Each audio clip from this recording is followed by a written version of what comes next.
Hi guys, Silas here. Thank you so much for joining us on our daily reflection series as we walk through Holy Week. Holy Week is this time where we participate in a celebration as we walk towards the celebration of Easter and the resurrection of Jesus Christ. Unfortunately, because of COVID-19, we can't gather together in that regular Easter celebration. And so we wanted to create moments during the week where we could pause and reflect on the moments of Jesus' life as he walks to the resurrection and create that celebratory spirit, even though we are socially distanced. And so today, as we're looking at where Jesus is, this is Holy Saturday, and so this is the time where he's actually dead and buried in the tomb, and we're going to look at that in our passage here in Matthew 27. So if you want to join me in reading, this passage begins in verse 57. When it was evening, there came a rich man from Arimathea named Joseph, who was also a disciple of Jesus. He went to Pilate and asked for the body of Jesus. Then Pilate ordered it to be given to him. And Joseph took the body and wrapped it in clean linen shroud and laid it in his own new tomb, which he had cut in the rock. And he rolled a great stone to the entrance of the tomb and went away. Mary Magdalene and the other Mary were there sitting opposite the tomb. The next day, that is, after the day of preparation, the chief priests and Pharisees gathered before Pilate and said, "Sir, remember how the impostor said while he was still alive, 'After 3 days I will rise'? Therefore, order that the tomb be made secure until the third day, lest his disciples go and steal him away and tell people he has risen from the dead. And the last fraud will be worse than the first." Pilate said to them, "You have a guard of soldiers. Go make it secure as you can." So they went and made a tomb secure by sealing the stone and setting a guard. When I look at this passage, the question that jumps out is, why the pause? Why the 3 days? Why is it necessary for Jesus to be dead for 3 days? Why not just come back immediately after being dead? And in these moments of suffering, in these waiting times, we wonder what God is doing. But if we look at the way that Jesus frames and proclaims his death in future passages, and the way that God works consistently throughout the scriptures, there is encouragement that God is never away from us in these times of waiting. He's actually quite present. And so as we try to figure out what's going on in these 3 days, I think it will be best to look at passages where Jesus himself speaks of his death, and those passages will help to frame what's actually happening here and what God is doing in these moments of waiting. So if we look at Matthew 12, 38 through 40, Jesus is predicting his death. What's happening here in our passage, Matthew 27, but here in Matthew 12, 38 through 40, it says, "Then some of the scribes and Pharisees answered him, saying, 'Teacher, we wish to see a sign from you.' But he answered them, 'An evil and adulterous generation seeks for a sign, but no sign will be given to it except the sign of the prophet Jonah. For just as Jonah was 3 days and 3 nights in the belly of a great fish, so the Son of Man will be there 3 days and 3 nights in the heart of the earth.'" Okay, so that's cute. It's consistent. It kind of wraps everything up into a bow. Jesus was in the grave as long as Jonah, but I think there's more than just the numbers that are connecting Jesus' time in the tomb and Jonah's in the fish.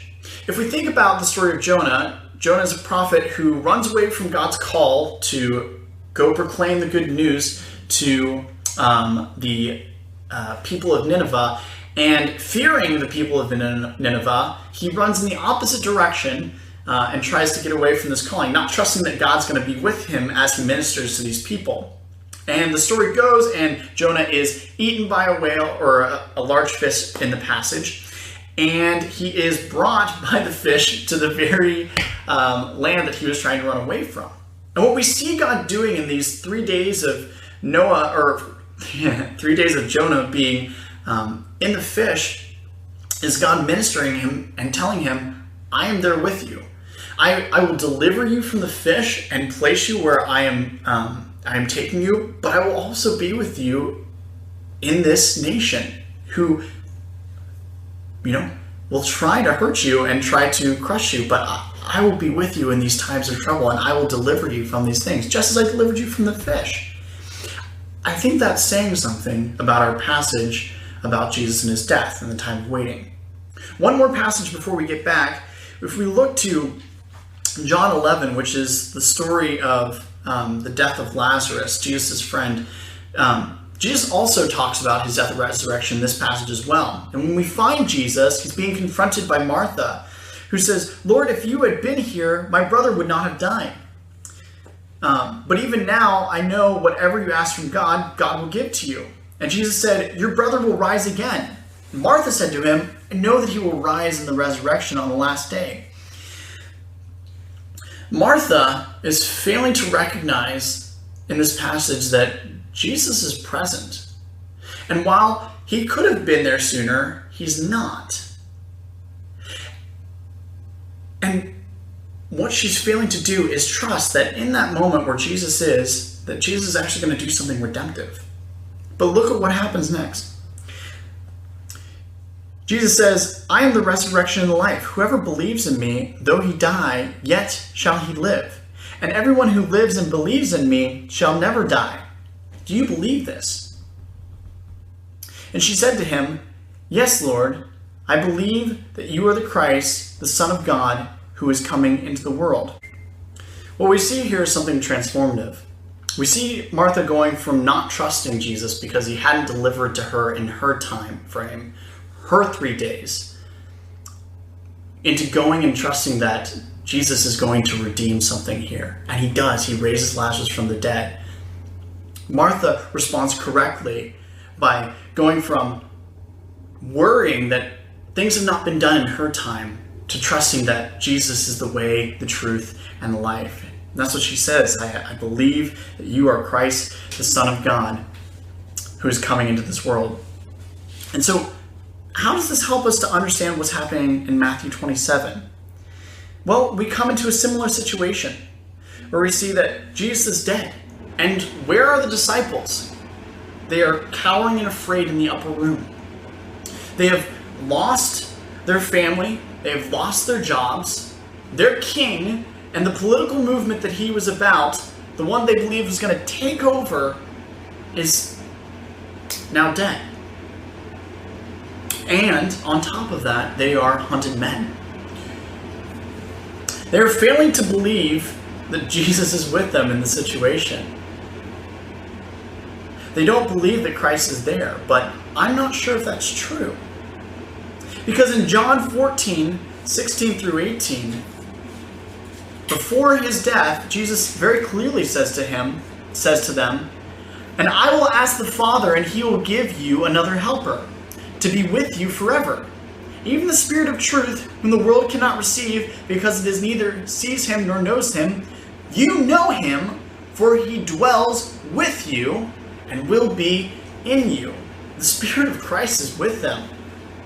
But they don't trust.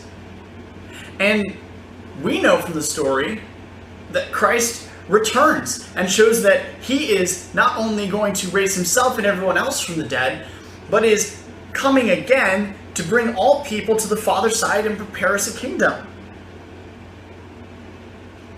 So even in these times of places where we see that it doesn't seem like God is there in the situation, or things aren't working out in our time, Jesus consistently shows that with Jonah and with Lazarus and even with himself, that he is still doing redemptive work, and he is still very present with us in our lives.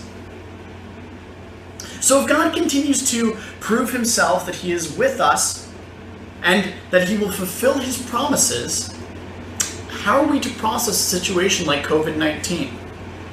How are we supposed to process other hard things in our life, things that aren't in our time?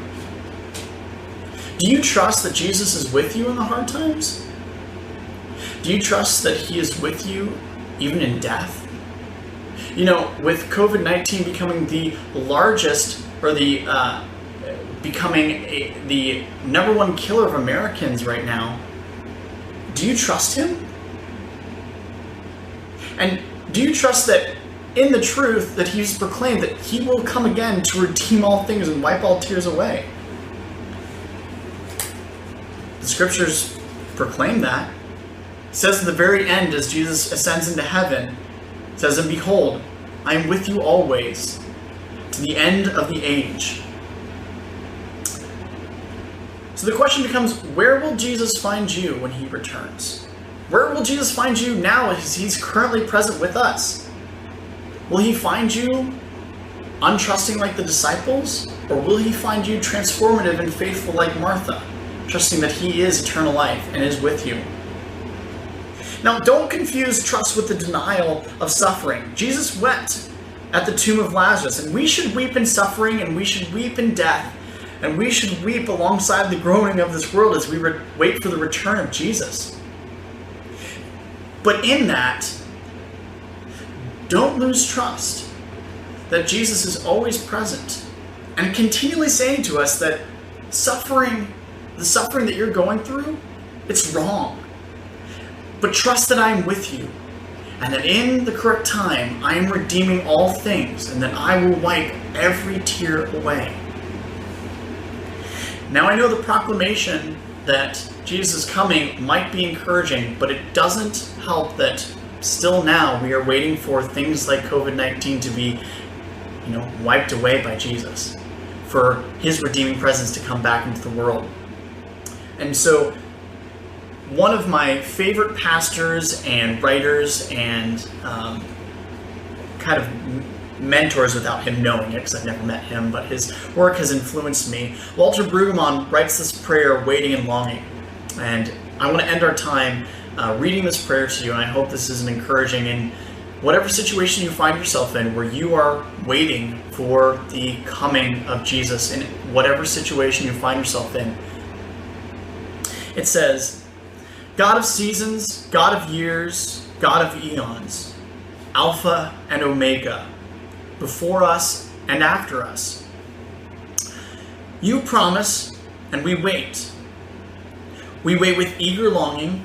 We wait amid doubt and anxiety. We wait with patience thin, and then doubt. And then we take our life into our own hands. We wait because you are the one and only one. We wait for your peace and your mercy, for your justice and your good rule. Give us your spirit that we may wait obediently and with discernment, caringly without passivity, trustingly without cynicism, honestly and without utopianism. Grant that our wait may be appropriate to your coming. Soon and very soon, soon and not late, late but not too late. We wait while the world groans in eager longing." I hope that prayer is encouraging to you, and if you are going through a waiting period, as many of us are, as we wait for COVID-19 to be done, and if you need any encouragement, know that myself and the pastors here at Village Church would love to give you a call and talk with you. If you're struggling through anything or just want to have somebody to chat with, we would love to connect with you. But with that, that ends our time. I hope that as we've reflected on the time of Jesus over this week, that it has prepared you to celebrate tomorrow as it is true. Our King has risen, and he has risen indeed. Go in peace. We love you.